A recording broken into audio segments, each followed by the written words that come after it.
Hello everyone, my name is Ameya, and on behalf of Team New, I present to you our project on Kepler exoplanet analysis. So let's get started. If we were to consider the universe as a sandpit, the Earth would be no more than a particle of sand in it. That is how small the Earth is. Now that calls for an important question. Are there no other planets that are Earth-like? Sounds impossible, right? It is an answer to this question that we seek out through this project. For several decades, planet identification has been a task performed by specialized astronomers and domain experts only. However, with the advent of computational methods of late and access to satellite data from space missions, this trend has changed. Take, for example, NASA's Exoplanet Exploration Program. They have provided us with vast amounts of data on celestial objects that assist in space exploration. To put things into perspective, the Kepler mission has helped us identify over 4,000 transiting exoplanets since the commencement of the mission back in 2007. The objective of our project is the automation of planet identification, in particular exoplanets. It has traditionally been a time-intensive task reserved for domain experts with access to specialized equipment. Take, for example, space telescopes like Hubble.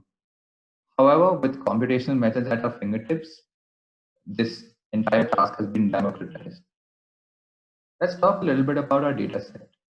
NASA has provided us with a catalog of discoveries that help in computing planet occurrence rates as a function of star properties. This information is cataloged in the cumulative Kepler Object of Information table that is maintained by NASA in collaboration with Caltech. The satellites not just take pictures, but also process these pictures using astronomical techniques and produce data with a variety of features used for identifying these exoplanets. This data has democratized the arduous task of exoplanet exploration and has made it available to us, engineers and statisticians alike. Let's discuss a little bit about our approach. We use traditional machine learning algorithms and a few deep learning approaches in order to assign a probability for an observation in the KCOI table being an exoplanet. Of course, after cleaning it up and retaining the most important features only. Some of the models that we tried out included support vector machines, random forest classification, AdaBoost, and a few deep learning approaches were tried out as well. The AdaBoost classifier was selected as the optimum ML model and returned an F1 score of 98% on our dataset. Evaluation of solution. Considering the imbalance of the dataset, we decided to use the F1 score as a base statistic to measure our model's performance to sort of get confidence on the goodness of fit. Additionally, we used K4 cross validation with a K value of 10 to give us confidence in the fact that our model wasn't overfitting or the fact that it had inherited any bias. Moving on to the observations, we observed that there is a significant overlap between the different classes of exoplanets, which makes it increasingly difficult for scientists to predict their habitability.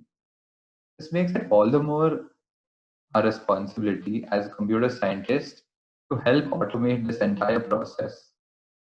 We also observed that most of the exoplanet characteristics are independent of each other, with a very few attributes having significant correlation. Subsequently, this leads to high variance contributions from all the features. Additionally, we also see that machine learning algorithms prefer categorical variables for classification as it allows them to form decisions faster and reduce entropy quicker, as was expected. Finally, talking about team contribution, this project would not have been possible without Aditya and Sarthak, my two teammates. Aditya created the data preprocessing pipeline, which allowed for removal of noise and redundant features of the dataset. Additionally, he worked on classification models based on traditional ML approaches. I worked on a literature review to provide us with a background, with our entire background information about exoplanets. Also came up with hypotheses that were to be tested with the data available at hand, and worked on the deep learning based approaches to classify objects of interest as exoplanets or not. Sarthak provided us with the necessary visualizations to understand our data better. Additionally, he worked on the analysis of models themselves including the ranking of feature importances. That brings us to the